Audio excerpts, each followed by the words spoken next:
on What the Heck's your source for Warhammer Underworlds in under 30 ways to play the game that I still haven't tried out. I'm your co-host, Davy. With me, I have my co-host who has figured out a few more of those than I have, and that's Skyler. How you doing, Skyler? Still not Realmstone rating. Well, I'll be the judge of that. And we have with us as a guest today, Jake. And I was going to say from Goonhammer, but that is not accurate anymore. You are from Tabletop Battles? That is true. We did rebrand rather successfully. The whole website went down, came up, brand new front end. It's great. We're Tabletop Battles. No more jokes, please. Thank you. You can't stop us that easily. Jokes about what? Don't worry about it, Skyler. I'll tell you when you're older. I actually had to have this explained to me at some point because we were creating like a combo team, and I was combining our names, and you're like, I would rather not. It's like, what? Oh, and yeah. Somebody had to tell the old guy what was going on. So, yeah.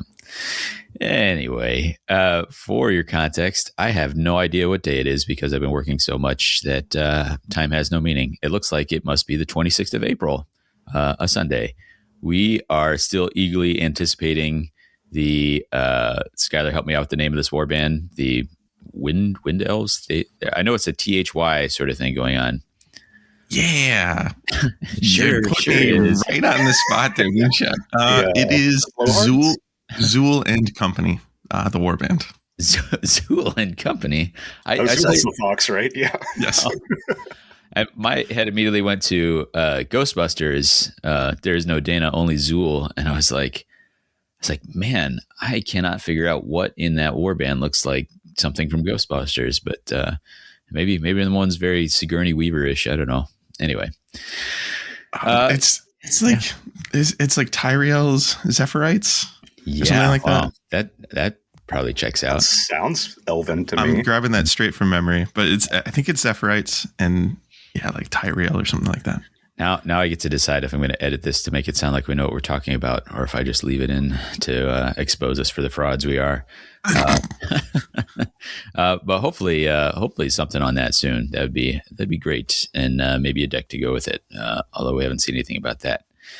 In the meantime, we'll hit any quick community shout outs. I had one, which is that there is the Maastricht Open occurring, I believe, this weekend with a Grand Clash happening. And I'd noticed there was, I think it was, if I'm remembering, it was close to 30. It was like 29 or just past 30 participants. And I tried to look at the Best Coast pairings to see who was doing well, who was there. I recognized a ton of names in there and had no way to figure out what was happening because there were some people with 3 matches recorded, some with 5. The person in first place had a loss, and someone much further down had 4 wins. So I will wait on somebody who actually knows what happened there to talk more about that. But that's kind of a nice follow up from Benelux and Copenhagen, and now Maastricht getting decent turnout for some Underworlds events. That's really great to hear. Yeah. Jake, if you have something, go for it. If you don't, then I know we just mentioned that you were rebranded, but you still have is there anything people should know about the new Tabletop Battles setup? Or I'll go ahead and touch briefly on the rebranding thing. Aside from the obvious current slang connotation of one of the words, it also originated from an old forum. Something awful. If anybody is a real old internet head, that's where a lot of the founders came from. We wanted to distance ourselves from that as well.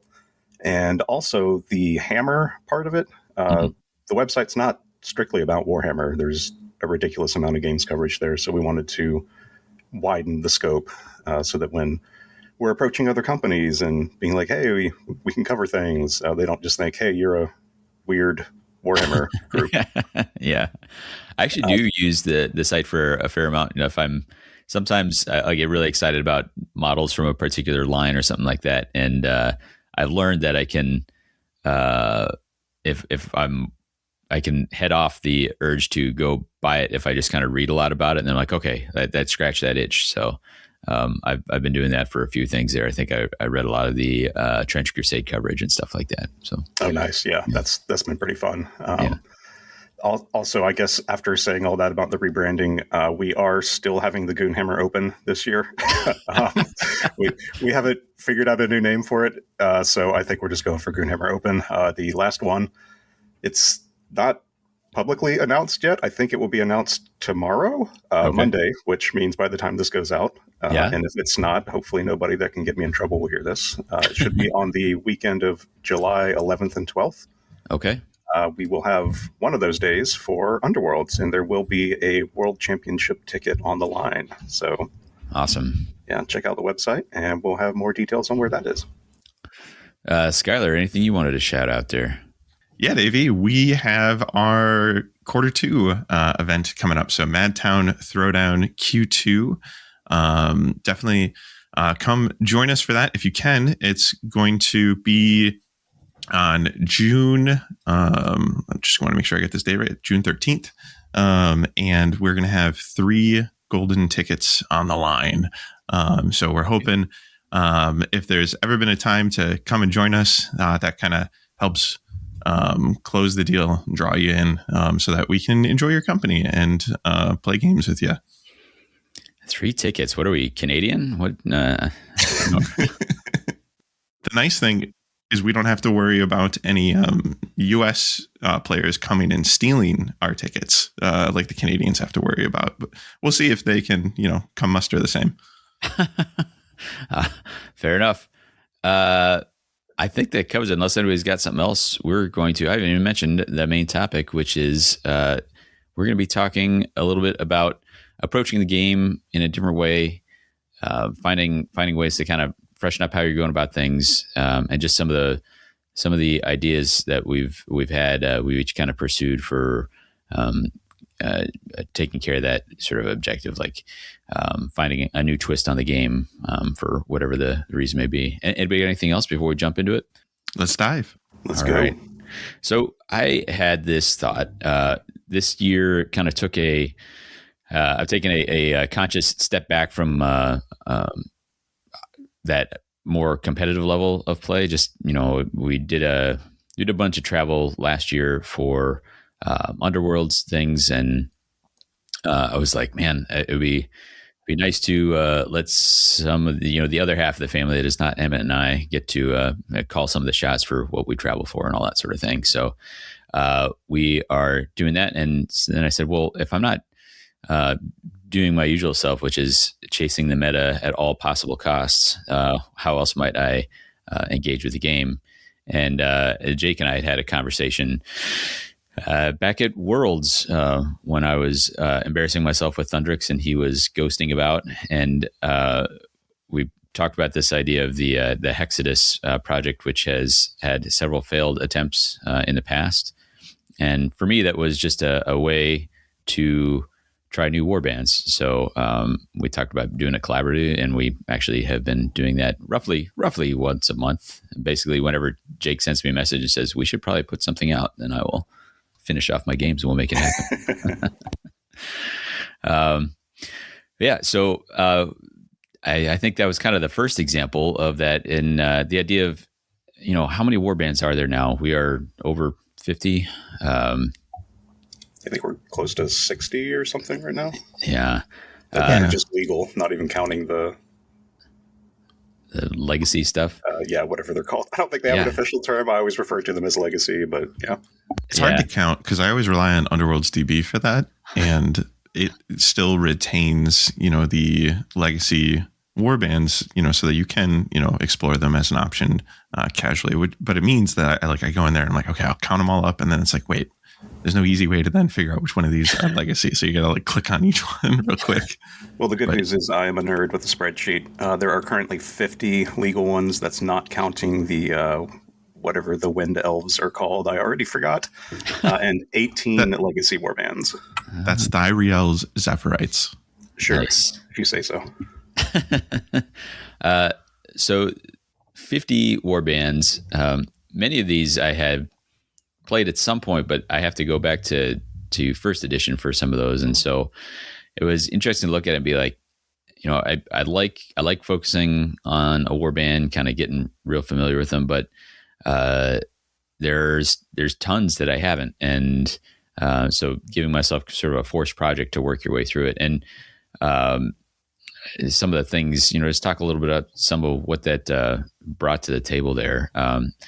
For some, it's a good excuse to try out things that, in our local, we have, anybody's local, we have lots of war bands that are represented frequently. Everyone's got their favorites. And I thought about this when we had Jake on a few episodes ago, where I was asking him about what he thought his vulnerabilities were with Exile Dead. And his examples that he came up with were things that he plays against frequently in our local. And we were talking about what are you worried about for assassination runs? And Shadeborn never came up. Well, it's because he'd only played against Shadeborn once, but he's talking about other war bands that he sees often. And so the idea there is that you kind of create these blind spots just naturally within any given meta. And that's kind of a way to explore outside of that. I can think of another blind spot on the way to Worlds, Skyler. I think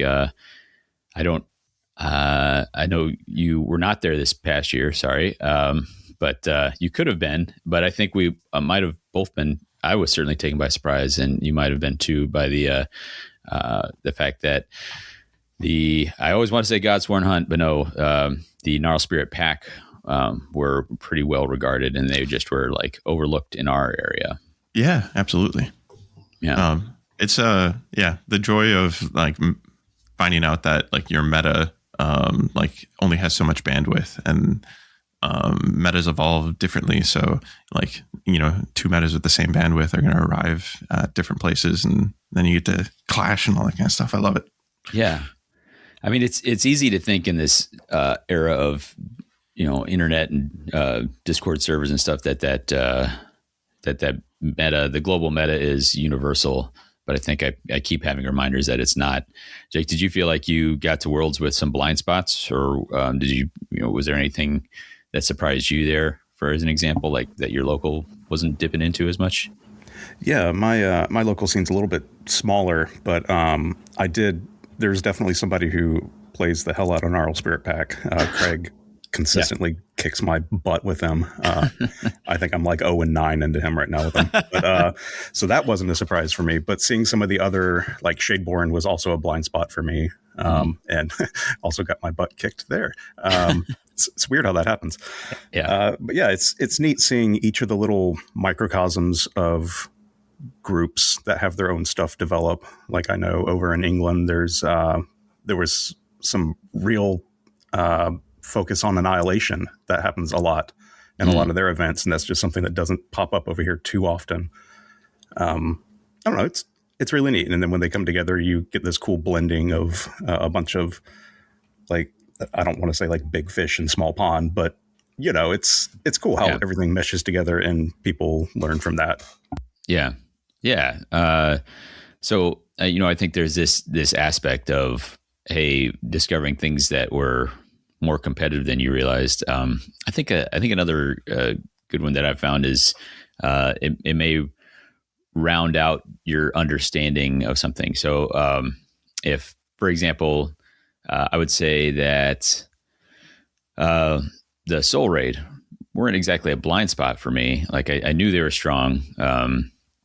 I knew that lots of people highly regarded them, but I had never actually played them myself. And so sometimes it's one thing to be across from something and another to entirely to pilot it. And so one thing I found with this was that I think the second warband we did on this starting Hexodus thing was Soul Raid. Yep, that's right. When we got to them, I was like, okay, well, here's the power pick, of what we've gotten so far. Now I'm just going to kind of turbo mode for a few games. And I found them to be actually much more difficult than I expected. And I think the advantage there is kind of gives you, or the project there helped me see here are the things that person is really having to think a lot about when they are piloting Soul Raid. If I'm across from them, somebody who's well practiced with them is making it look effortless, but they are having to put thought cycles into deployment, where can I position so that I can get a nice little push with both the pets, because I got to do both and all that sort of thing. So it gave you a sort of end around on like ways that you might be able to exploit the matchup if you're on the other side. I don't know if you guys have experienced that with Soul Raid or anything else. Yeah, I always love that discovery project. Anytime I feel like I have a threat, like, or, you know, something that I'm afraid to fight in, or, you know, taking losses on, I'd like to jump into the pilot seat, because it shows you the stress points across the table. Like when you're sitting there piloting it and you're like, oh, they really need this fighter to stay alive. For, you know, their scoring or for their game plan, or they really need to, you know, hold this position. And those are things that, like, you know, start becoming apparent once you've sat in the seat and you're like, oh, okay, well now I like, my game plan isn't formulated entirely about my experience with them across the table. It's like more well-informed because I have a better idea of what they have to do for success. And then I can target those points. And like, it's just kind of a fun experiment in general. You end up realizing like, oh, like, almost like every once in a while you realize that people are all people, where it's like, oh, you're a person too. You know, it's like, oh, this is a warband too. Like, it has its flaws and strengths, you know, like, yeah.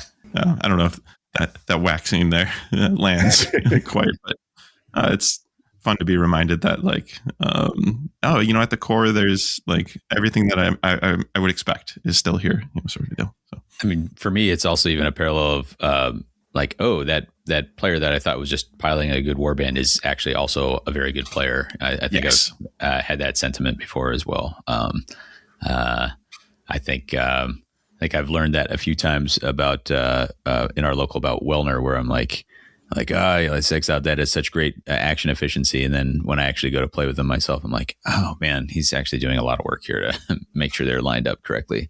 You know, that sort of thing. Yeah, I can't remember where I heard this. I think it was on a Magic podcast or something like a decade ago.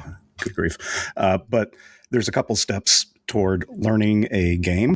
And like the first one is to just learn the basic rules of the game so that you can, you know, play it. And the next is to learn your pieces, like your deck or your warband or whatever. And then the next is to learn what your opponents are doing so that you can keep progressing at each of these levels. And honestly, there's no better way to learn what the other like opposition is out there than to play it yourself. Then you get all the firsthand experience of like, oh, I really hate it when this happens, so I need to do that when I'm playing against them. I remember hearing that. I've tried to quote it a couple times. I was attributing it to there was some locals here that had a War Machine podcast when I was sort of in between Texas and Wisconsin. I was trying to figure out what game I'd play and dabbled a bit there. In retrospect, it makes sense that it comes from Magic, because I think those guys many of them came from playing Magic. But I remember specifically with that game with War Machine having that stark divide of like knowing the game, knowing your pieces, knowing the enemy pieces was really, you know, because I was like, I understand the rules now, and then would lose in like the first round because of that game was at that era like absurdly cutthroat. Yeah, that was pretty brutal. I was also there, like in Mark 1 and Mark 2. Yeah, like, oh, I accidentally moved 1 inch too far forward, and now the super combo popped off, and I am dead. Yeah, I keep that in mind, especially when I am teaching as well. I know this is a sort of side tangent, but if your opponent is someone who's still just learning the rules, then you should probably take steps to not just utterly punish them because they did not understand like what was really powerful about your warband. So I think that tiering of understanding the game is something that's useful to bear in mind when teaching as well. But yeah, very much so. Another thing I want to talk about, like this moving from warband to warband, that I found was besides figuring out, getting a better grip on what's good in the meta, or, you know, finding the blank spots in your, in your local meta or whatever, is sometimes it's just like freshen things up for you. You know, if I've played, for me, you know, I'd played a whole bunch of Thundrix by the end of Worlds, and I was like, I'm pretty ready to set those aside and just try something different that I haven't seen, you know, regardless, because with a game with this much variety, there's so many options to take, but you can sometimes sort of self narrow. You're like let me just focus on this one small piece. But getting to make things new again, I find that sometimes now that we're just on universal decks, sometimes just taking a warband, I can go back to a deck that I've already used before, and all of a sudden that deck is new. Maybe because there's a card that like, oh, well, I would never have taken that before, but you know, in this one I will. In my example, I'm thinking of Emberstone Sentinels. I'm never taking slow advance with Thundrix. It's just not going to happen unless totally crazy stuff has gone down. But Spike Claw is someone who actually can leverage that card really well. And so I'm like, oh, okay. Like that kind of really, all of a sudden I've got another 2 glory end phase that I can include, and that changes what I can take from whatever deck I'm pairing with. And so I don't know if you guys have experienced like kind of a new angle on a deck that you thought you were pretty familiar with, but hey, I changed a warband up and now it's opened up a little bit more. I'm trying to like fish my brain for examples because I know that I know that to be true, and I think that's a lot of the fun available to us in the deck building aspect is seeing what changes, especially in second edition, where it is 2 universal decks and you can feel like you're just constantly building the same deck. So the differential being, what does a different warband like bring out of the decks you're accustomed to? Like that's where a lot of the fun exists for me when you're looking at the decks in this edition. And I guess to that point, I've always been fascinated by how much a single slot in an Underworlds deck means. Like it's the only card game I can think of, and I'd like to think I've explored quite a few where like a single card has so much impact. And it's less about will I get to see these cards over this game and more about when I will see these cards. So I think that's one of the things that sets Underworlds apart from other card reliant games is a lot of the time it's like, okay, I need to include X amount of copies of this card so that hopefully I can increase the probability of seeing it. But here,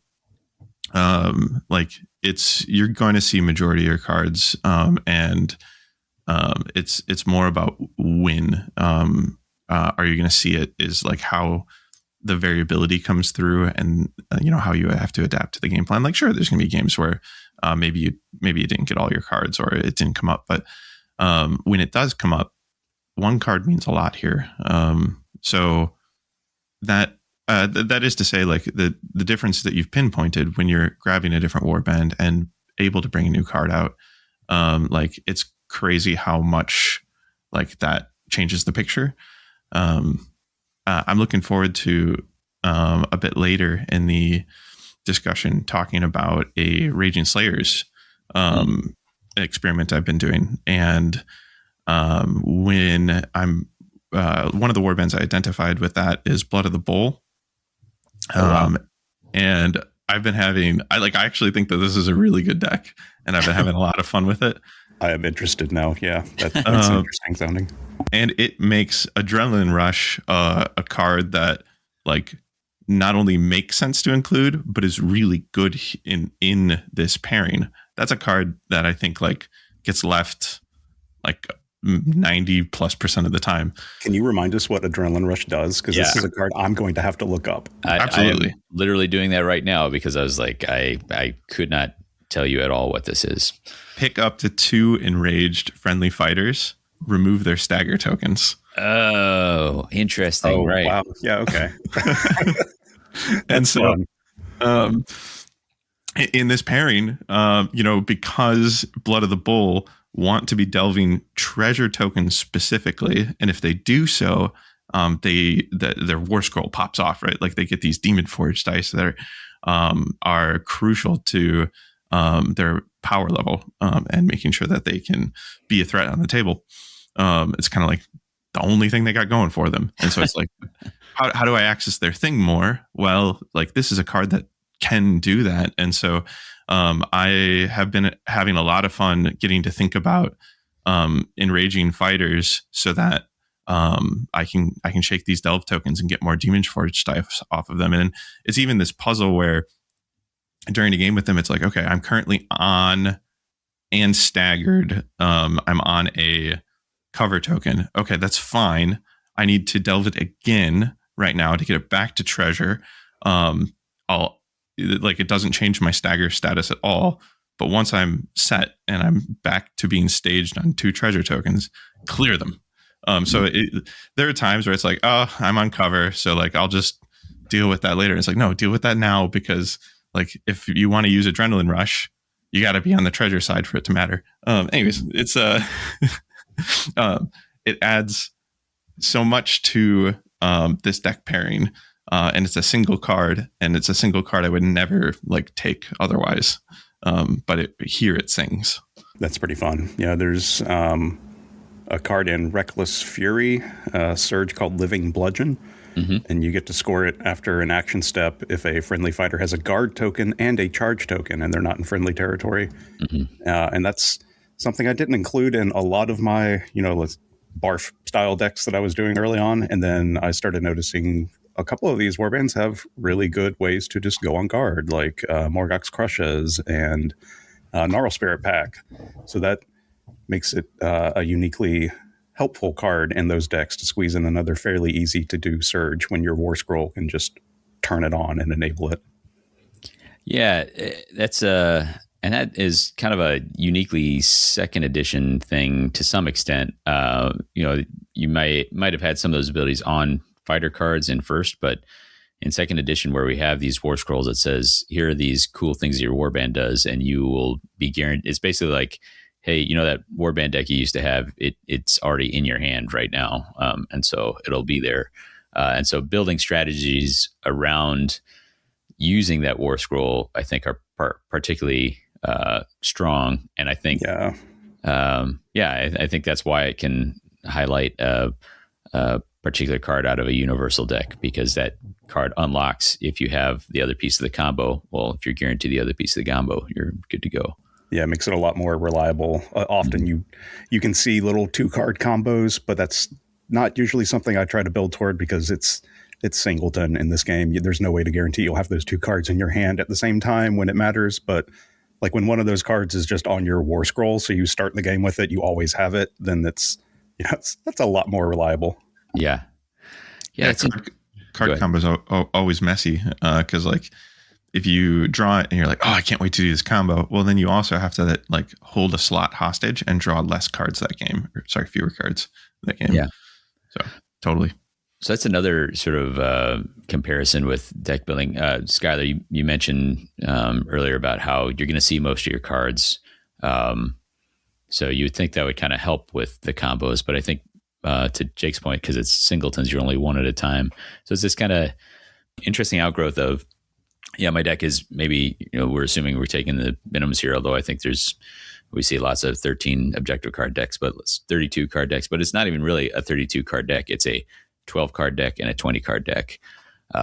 And so, I think that even just that kind of change from, whatever, Skyler, you got more examples, but my thing that pops in my head is Magic being 60 or whatever in my day.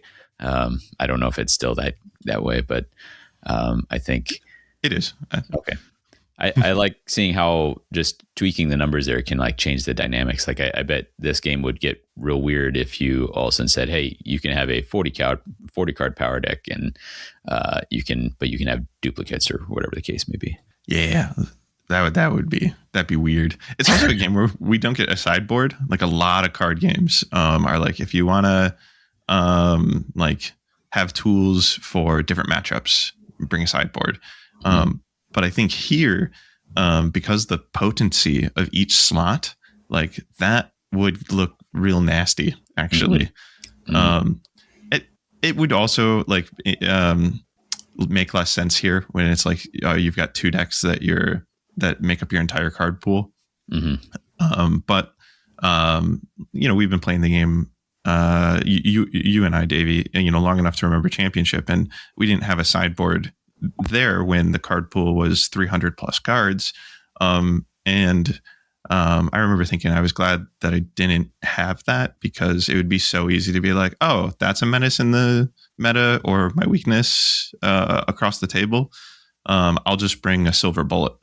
And I like, I know we're kind of all over the place conversationally right now across the topic, but I really like that when you have that hard matchup across the table, you have to solve it with the tools that you brought. And I think that's always gave deck building an interesting edge as well, because it's like, do you focus on shoring up your weaknesses, building up your strengths, even when the card pool is 300 plus cards available to you, or 64 cards available to you? It's like that's a factor that we always have to think about, is like, I can't just sideboard something in when that warband is across the table from me. So if that's really something that hurts, do I take a slot or two to help make sure that I'll survive when that's across the table? And sometimes that's like a good exercise and it ends up making your deck better holistically. Other times, like, that's a really cool meta call and it ends up feeling really rewarding when it works out. And like, you're like, yeah, this slot's only in here for when those matchups are across the table from me. So it's doing little, but when it like that matchup is here, like, oh, it feels good, Yeah. When we were talking about this, we were figuring out, hey, what are other ways? I talked about the Hexadus project and changing war bands as we go, and we've meandered here and there. But Jake, you had another approach that you were taking this year to kind of diversify and freshen your game style. What did you land on for that? Yeah, so since I've started playing the game, I have gravitated mostly toward aggro approaches, partly because when I was a newer player, it felt more straightforward. And then also it's just what appealed to me and what I found myself naturally doing.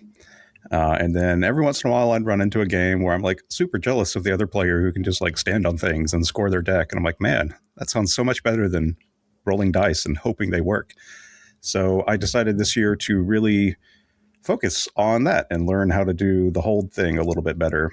I did kind of use the Hexadus project to do that. Like, I think our first one was Sirenized Razors, and I tried a variety of different stand-on tokens thing with them, a little bit with Elthane Soul Raid, and just some other non-Hexadus related experiments. And it's interesting. I'm learning how the other side works. I am still charging far too often to make this something that I will do on a reliable basis, but it's been nice to learn a little bit more depth of the game, get more familiar with all the different tool sets that are out there, so that I can feel like I have more of a grasp on like the game as a whole, instead of just the little section that I was sticking myself into, the little box I was putting myself in. And it's also neat seeing like the commonalities between the different options that translate over. So, like, for example, positioning is super important with holding, because, you have to get on the tokens and make sure you stay there. But I would say that through my different experiments, I've gotten a little bit better at noticing where I'm placing my fighters, even when I'm playing just straight aggro, to try to like deny some other objectives and make sure that I'm in the right spot to score my own when they do require that kind of precision. So it's one of those little things that translates from one side of the game to the other that has been nice to discover. Yeah. You had, didn't you have an experiment you were talking about where it was, you mentioned with the crushes, you were like, I can actually hold with crushes. I remember some big beefy warband that you were discovering was actually pretty decent at holding. Yeah. That was one of my times when I was just flipping through the Nexus of Power deck and trying to figure out how to combine it with something else. And I was going through all the warbands and just looking at the war scrolls and going, okay, who has tools to stand on things? And then I looked at crushes and I'm like, oh, wow. Yeah, they can go on guard at will, and they can push multiple fighters, and they can deny an enemy lure of battle or confusion. Those are all things that like any hold warband would love. Yeah. And then combined with the Nexus of Power ability, where all my really beefy, frighteningly accurate fighters just all go to range 2. That was pretty fun. I took that to a local event and got my first shade glass, so that was fun. And then I took it to Adepticon and did okay. Yeah, I remember having a similar experience with this idea. I think this may even date back to first edition for me, where I'd been doing a lot of control-y sort of stuff with Steelheart or Mollog, the dreaded tome build and that sort of thing. And I realized, like, you know what, I've not done any of that kind of horde hold thing, you know. So at the time, I was like, I'm going to commit to Briar Queen or Grimwatch, and it wasn't like that. They were like, oh, I'm going to take this strategy that nobody's thinking of. It was clearly like people were doing extremely well with those, but I hadn't been using them, and so it was a way to be like, I not that I've got the game figured out with these smaller elite control warbands, but that's a style that I know pretty well, and so rather than, you know, pick just a warband, I'll do a similar thing. I'll pick a style. In my case, it was you know, the big numbers, and I have this tendency, like, I don't want to lose anything, and so that's why the control builds were working well for me, because it played well to my, you know, tendencies to feel bad whenever I lose a fighter or whatever. Then I could minimize that, and so to get over that, like, hey, let's use this style that involves trading pieces or giving up fighters when necessary. So I remember that being like kind of a little bit of a revelation, sea change for me as far as that goes. Skyler, do you feel like there is a style that is outside your normal that? Yeah, I mean, for me, it's aggro for sure. I've always loved Flex. You know, the marriage of the two, and I mean, the first warband I spent a ton of time on was Skace Wild Hunt, and you know, getting to know the game. They come, you know, at the time the warbands came with their own objective packet and tool set, and so reading that deck, it was like, oh, I think to be successful here, you know, it's that like fun, healthy mix of being on objectives and trying to run down enough, you know, enemies, and so it's one of those, like, you never forget your firsts, you know, sort of a deal, where it was like that brought me into the game, and then I've been just chasing that as a play style ever since, you know, some sort of like what did we call it? Punchback? No, that's not quite right. But like where you're like, all right, I'm gonna just get on the tokens and then force you to deal with me. And when you do deal with me, I'm gonna try to hit you back really hard. You know, there's kind of that side of Flex, or there's the other side of Flex where you're taking the fight to them, and then you know, trying to get on a few tokens as well, but focusing a little bit more on you know, putting shots on opponents. And that was something that Skace Wild Hunt did really well, because you had a couple different ranged options available in that warband. So it's like, okay, like as long as I keep my ranged options available to me, I can always run to an objective and take shots, you know, from there, and then I'll dispatch my swordsman to, you know, finish them off. Mm-hmm. So that's kind of the play style that I've always been drawn to, which sits in the middle. And so like, it's like, if I have to go true hold or true aggro, which one am I more pulled to? And it's always been true hold. It's that, like, I like creating a scenario my opponent has to deal with, and aggro doesn't really do that. Aggro is, or at least the way I play aggro, you know, aggro is, you know, run at them, hope the dice work, and, you know, try to fix the odds in your favor as, you know, as much as possible. And then, you know, the good aggro players are making sure that there's a lot of denial play in there, like Jake was saying before, where it's like, okay, like like I do want to kill them, but I want to do so in ways that I start dismantling them. And I think like the most fun aggro mindset is knowing your opponent. It's like, okay, like I've got my side like figured out. It's a straightforward game plan. And so I've offloaded all this mental energy because I just need to kill things. So I get to then put my mental energy into what do they do well over there, and like try to dismantle them. And so when I visit aggro, that's how I like to play it. I like to play it more as pick apart my opponent strategy versus my game plan is unshakable. Like you always charge first, you next, it's more like, okay, I have all of this mental energy unlocked to try to deny them. And yeah. So anyways, aggro would be the thing that I would normally not visit, but when I visit it, that's what I try to focus. I'm more drawn to control and hold on the side of like flat strategies or straight strategies. But otherwise it's flex. Flex. When my idea of the version of like you say with your hold or flex, where you say, I'm putting this out, you got to figure out how to deal with it. My idea on aggro is that as Samsky has just shoved a giant troll into the middle of my warband, and now I have to figure out how to deal with that. But in that case, it's, do I think I can kill it, or do I have to run away? But yeah, I hear the angle you're talking about here. Yeah, in the example you just gave, it's always fun to be like, okay, we're going to try to take down the troll, and then like you're missing, or enough, or like too many heals come out, or stand fasts happen. You're like, oh, okay, nope, pivot. You just feel your heart drop out through your chest. You're like, oh no, I committed. This is bad. Yeah. Figure out the whole don't spend good money after bad. Figure out at what point has that initial money spent gone bad, and now I have to write it off. And that can be a hard pivot to make. Yeah, I think one of the most out of left field decks I've ever built for myself was I was trying to.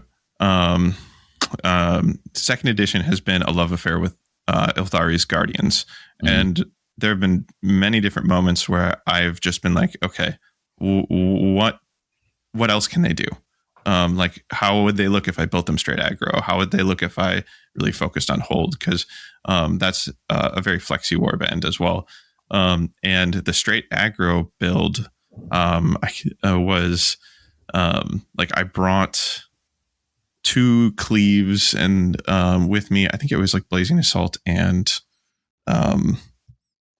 Rack and Ruin. And I called it like my Strike Force deck, because the whole point of the deck was to find and exploit the weaknesses of my opponent. So that's why it had 2 sources of cleave, and it had help me out here, barge. So that like if I'm up against a hold one, like I also have that, to chip away at weaknesses.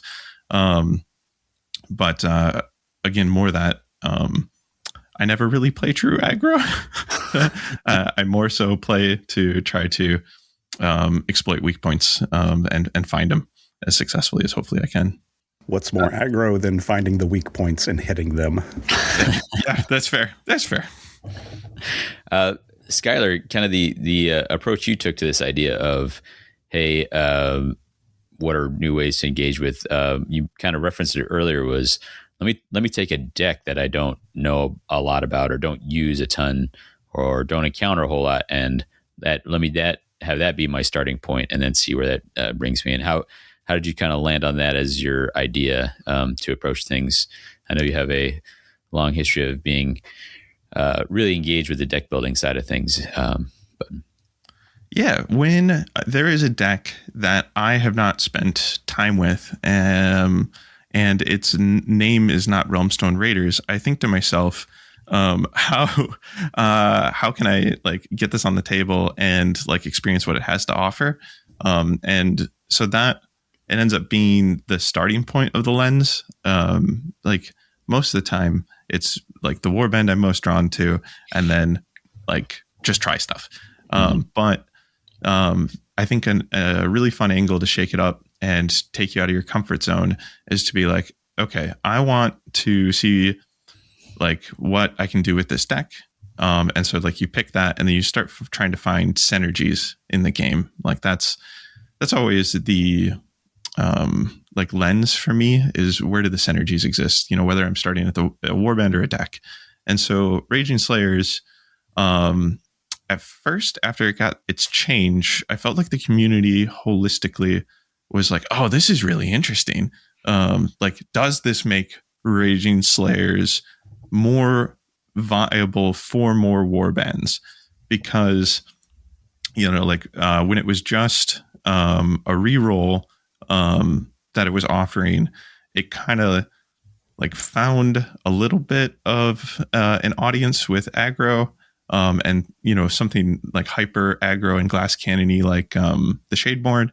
But it felt like the deck couldn't fulfill its promise enough with its internal synergies, and its general like warband audience was really low.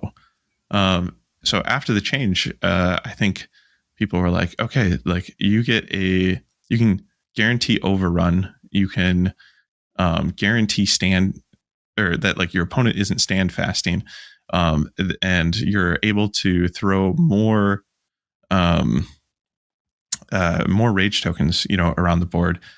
Does that unlock more scoring? And like, do all of these changes net out to more warbands being able to use this? It still sounded like it was going to feel niche, but maybe that footprint would be expanded. And I would argue that I don't think that was successful. Like, I think it just found a different niche audience. But that's kind of putting the end of the experiment first. So the end of the experiment forward, my thesis statement. But at first it's like, okay, what can I do with this? So I'm looking at them, the deck, and I'm like, all right, so because we can overrun more consistently, what can we do with that? And immediately that made me want to do something with Emberstone Sentinels. And Blood of the Bull, we've talked about this on the pod, like has really surprised me with, I thought they were going to be broken, and we haven't seen them much, and they seem really balanced. They kind of seem like on like the lesser side of balance. Like I instead of feeling, you know, really powerful across the table and like, oh my gosh, I hate my matchups against them. Like instead, they've seemed like this really fun puzzle that's still yet to be unlocked. So they've been sitting there in the back of my head, and I'm like, okay, so if we're going to use Raging Slayers to sit on things, we're going to bring Emberstone Sentinel along. And I've been looking for an excuse to try Blood of the Bull. Does this picture add up? And so then finding, you know, thinking like, oh, if I can get these two defense fighters reliably on tokens, which is where they need to be, then I'm helping reliably get Demon Forge dice, and I'm helping reliably get them up to 3 defense dice, which I think will keep them there for that hold picture. I think that'll even unlock things like slow advance that I normally wouldn't have access to, which, you know, you'd mentioned earlier. It's like, that's a pretty hard take most of the time. Yeah. But if I'm saying, hey, if you sit on that middle token, then I'm going to come like overrun you off of it. Like it really helps justify being able to bring that card. And it also like puts you in a position where you're getting to hit that target. Because like if your opponent knows you have slow advance, they have to put somebody on that center token. Yeah. You know? And so it's like, okay, well, I've also then created a picture where my short little legs are going to always be able to find a target because they're going to have to try to stop me. So this is just like how, you know, I would arrive there. But oh my gosh, I've been having fun. Like it means I get to explore a deck with Haymaker and great strength in it, which is gross. And it's got Keen Eye in here too. So like there are times where I'm like, okay, so I've got Keen Eye on this fighter, so they're already hitting for 4 dice. I've got Haymaker down, so that 4 dice is going to hit for 4 damage. And you know what? Let's go ahead and use Demon Forge dice and make that 5 dice. We really want to make sure this goes through. Well, that's just gross. And so it ends up being, this really good hold and punch back picture that I wasn't able, like, I had not found this identity in the game yet for myself. And taking the approach of starting a Raging Slayer and then getting here has been really rewarding. It also means that people are trying to charge you to get you off of these tokens, but you have Unrelenting Massacre. So you're like, do you really want to keep charging me? So like, as the game goes on, it's like, I'm probably going to have less dwarves. But like, then that's increasing the risk of me being able to score Unrelenting Massacre, which works well here too, because you can charge your scoring spots and overrun them quite often. So really fun deck that I knew I was going to gush a little bit about, and a fun way to like arrive there. I also took an absolute insane approach to Thorns of the Briar Queen with Raging Slayer. Before I visit that, before I visit that, did you guys have any questions, thoughts about what I've been calling Raging Bull? Well, I think Jake's about to throw you in Briar Queen jail for the things that you just said. But no, I'm more just curious and confused and a little afraid. Yeah. Okay. Well, then I'll jump into that. So I, starting again at Raging Slayers, I was like, okay, I found the warband that makes Raging Slayers plus Emberstone work, because it felt like if I have Overrun like on tap like this, I've got to figure out a hold strategy. And so this has felt awesome, and it's been really fun to explore. So on the flip side of things, it was like, okay, starting at Raging Slayers, how do I make the fact that they can spread rage tokens to 2 fighters whenever a charge happens? How do I like spread rage across a warband, like a horde warband, and try to like access some more of the scoring that you wouldn't traditionally see in this deck? And how much of this deck can I unlock that I wouldn't normally get to interact with? And so that's what happened, because I then ended up building Raging Slayers on Thorns, and that was the starting point. And then I plugged in Pillage and Plunder to help with reliability, and this crazy thesis statement that I arrived at, which was, what if I bring Overwhelming Presence from Raging Slayers, which says score this in the end phase if each friendly fighter is enraged and there are no fighters holding treasure tokens. An objective that we universally thought was amazing when we first saw it. We did? No, quite the opposite. Okay. I was like, the sarcasm is there, correct? It feels like it should be there. It would have stripped the realm, but paid off less and is a lot harder to do. Exactly. Well, and so I was like, this is Strip the Realm, but harder. I was like, so let's bring Strip the Realm in as well and double down on that idea. And the goal of this deck is not to hold feature tokens, but to bully the opponent off of them. That's it. And some really wacky, fun stuff to explore here is the Thorns have a ton of ways to put charge tokens on their Horde warband. Mm-hmm. And so this brings Unrelenting Massacre, which is wild. And we'll definitely link these. I hope people explore both Raging Bull and this just insane Thorns idea. But this is a deck where it also has honed reflexes.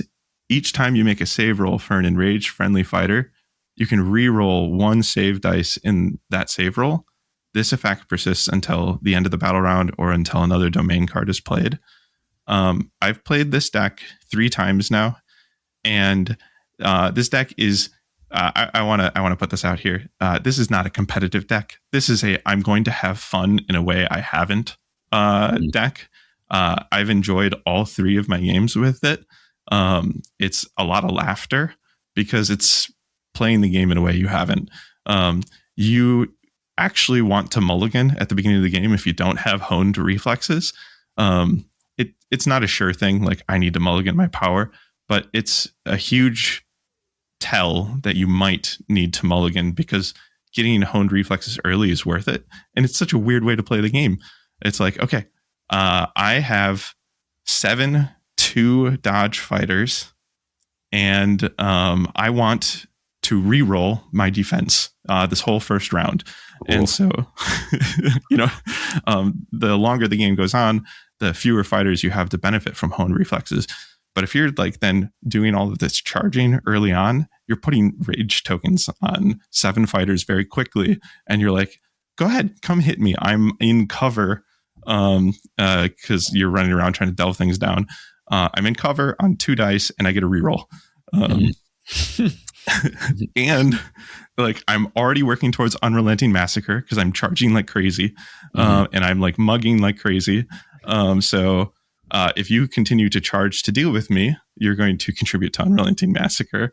And anytime I see you on a token, I'm going to run over and smack you off with Overrun. And that is the whole point, is like, I'm going to get strip because you're not on anything. And then I'm going to make sure that what I'm on is cover and try to get overwhelming presence as well. And that all sounds ridiculous. But it sounds fun. Yeah. I get your appeal.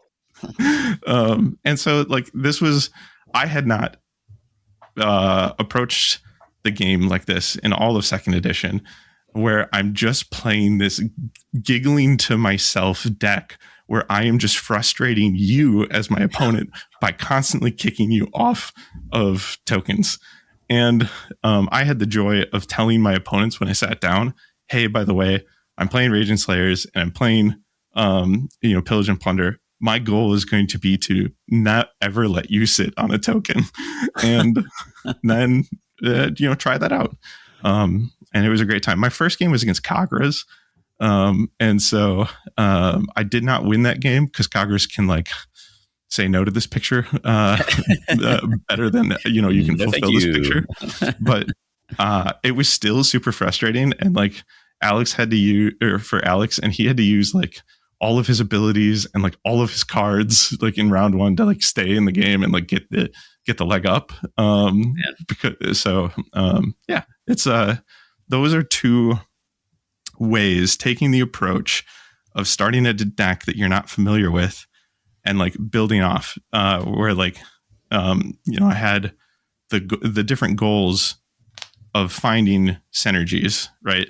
And I arrived at this, what I think to be really fun, competitive, like hold bully deck with Blood of the Bull.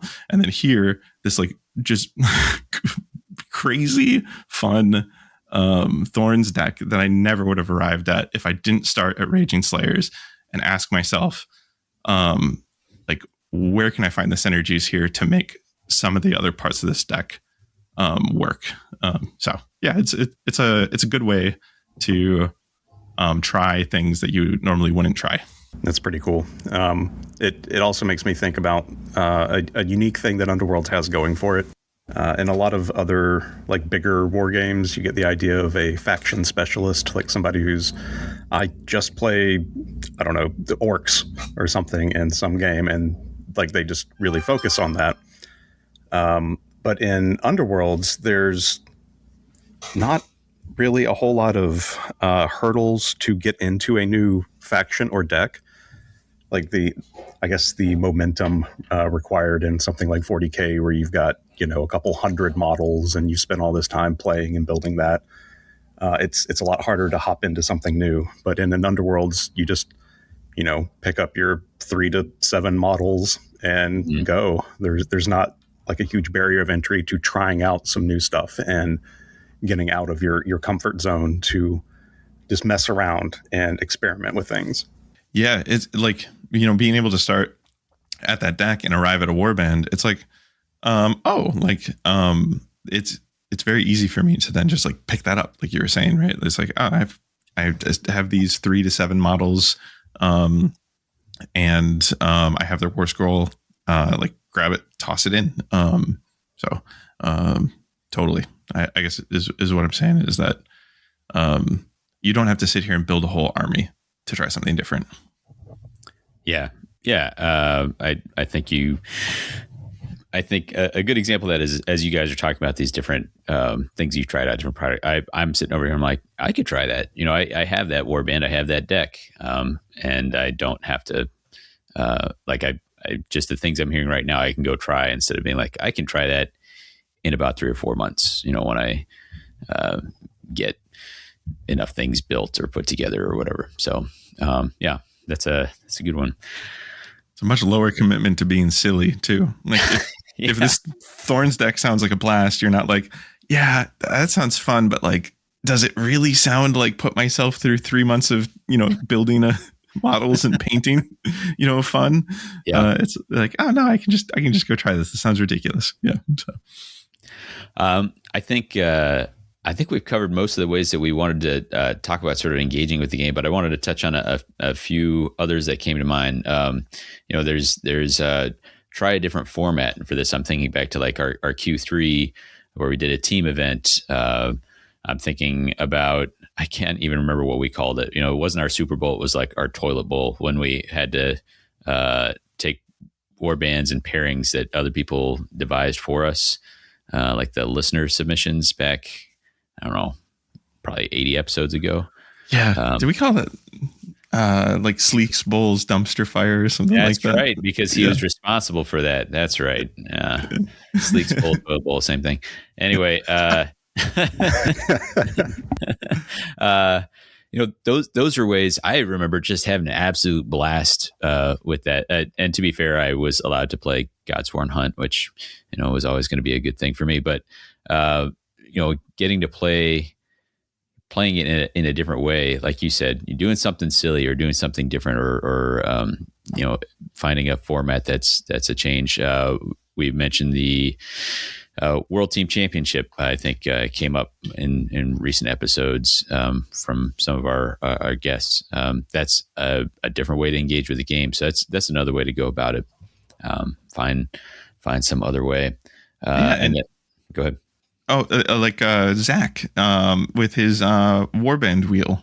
Mm-hmm. He's like, hey, and especially relevant to this topic, he's like, I want to explore things I wouldn't normally. So, put down the warbands you have on a wheel, spin the wheel, put some decks that you have down on the wheel, spin that twice. Mm-hmm. There you go. Try that out. Yeah. Yeah. And I think we talk about like, there's been a lot of ideas that pop up here that I'm like, yeah, I'm excited to play that. One of the things I also found with the experiment is like, it can reinforce sometimes why you like the things you like. So, Jake, I'm thinking about the back to the Hexadus, starting Hexadus, that we recently did Kamadora's Blades, and I came away, I was like, yeah, I think I got my fill. Like one of the things that I like about, where I like thematically, like these little, tiny fighters throwing themselves at a big troll or something to try and take them down. That's pretty exciting, pretty fun. Had some fun moments with it. But what I found was like, they have a war scroll that has some cool, I'm not saying there's no skill ceiling on there. Like you can really do some powerful things if you set up your pushes in a good way, but there just weren't a big variety of tricks, of tools in there. And I was like, oh, I guess one of the things I really like about the warbands that I like is that they will have these different tools or a number of ways to sort of manipulate the board.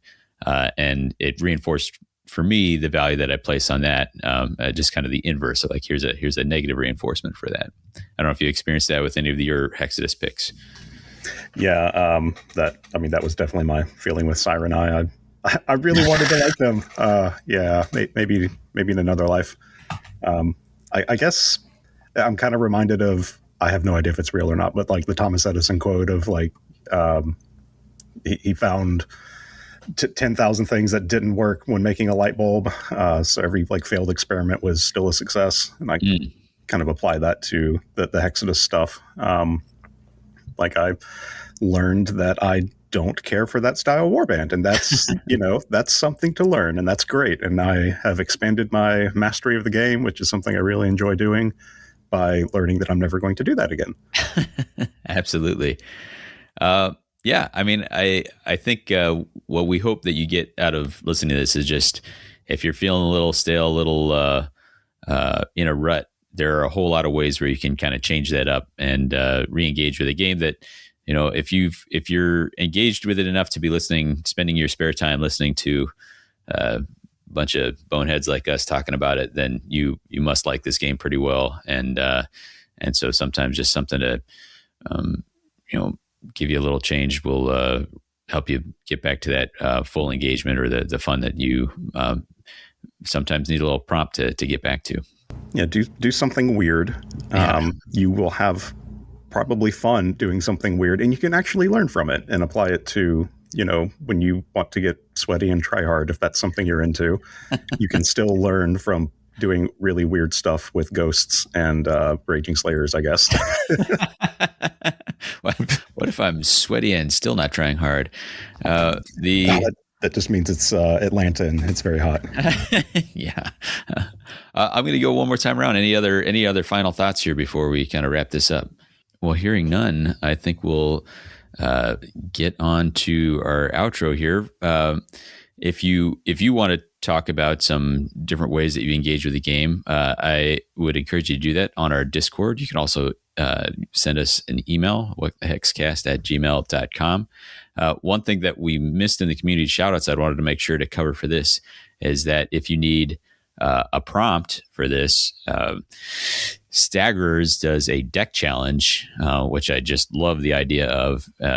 And Michael will post a deck, and then sometimes to be very specific, you must use this deck, or sometimes it's like you have to use this pairing or something like that. And he says, play with this warband and pairing, or whatever this specific challenge is, and play till you get a win, and let us know how that went, which is very much in the spirit of what we're talking about here. I think it's an excellent idea. Absolutely, yeah. I'm reminded of his pacifist. Yes. Spike Claws. Spike Claw. Yes, I always call them Skitter Shake. That's not it. But yeah, awesome. I'm the same way. I will say a name of a Skaven warband, and then I'll kind of look at Emmett's face to see if I said the right one. If he looks confused or perplexed, I'm like, oh no, not that one. All right. Yeah, great place to go for that. If you want any of our ongoing content, that would include, for me, Hexadus, the blog. You can get that at themortalrealms.com. That's where we have all our network puts their stuff. Jake, what's the place they should find you these days? You can either go to tabletopbattles.com or goonhammer.com, because we're not giving up the URL and it will just redirect. So wherever your bookmarks already point will be fine. All right. And if you don't, then if you don't have a bookmark already, then get over there. It's good stuff. Gentlemen, I know you knew it was coming, and Brian's not here to profess his lack of fear over this, but we do have, of course, the Flavitex quiz. Oh no, I've been on this show a couple times, and it's always blindsides me. I'm like, oh no, panic. I'm going to tell you, I think this is going to be a challenge. I've selected one for the card title, as usual. This is an unattributed quote. "The forest giveth when it must. The forest taketh when it can." Straight away, I'm going to say this is in Hunting Grounds. It is not in Hunting Grounds. Good start. All right. It is in a very recent deck. The most recent deck. Oh, well, that's a helpful hint. Jake, that deck is called Nexus of Power. Yes, thank you. I appreciate that. Skyler's done his part, Jake. Now it's up to you. It's great because I've been playing this deck recently. Great. It is a ploy, and it's it's one that is not like an auto pick, but I think in certain pairings it'll come up pretty. I couldn't tell you what it does, but is this Into the Deep Woods? Into the Deep Woods is what I was thinking. I don't know if that's like into the deep woods of trying things outside your comfort zone.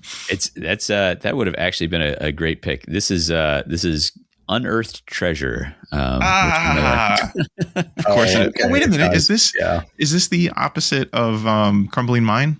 Yes. Yeah. Nice.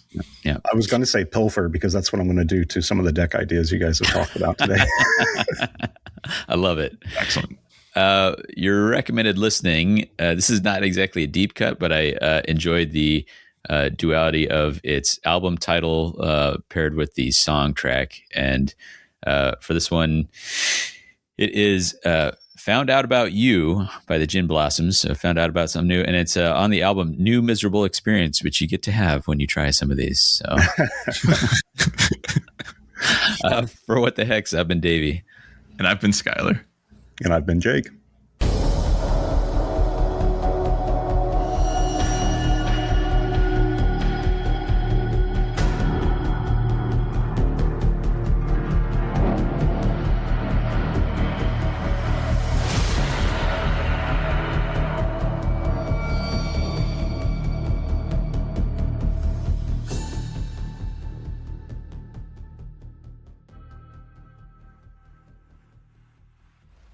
Skyler, anything you wanted to shout out there? Unfortunately, nah. What about some tickets we're giving away? Q2? Yeah, Davy. We are also hosting. Dang it. Okay, let me do that without laughter for you. My bad.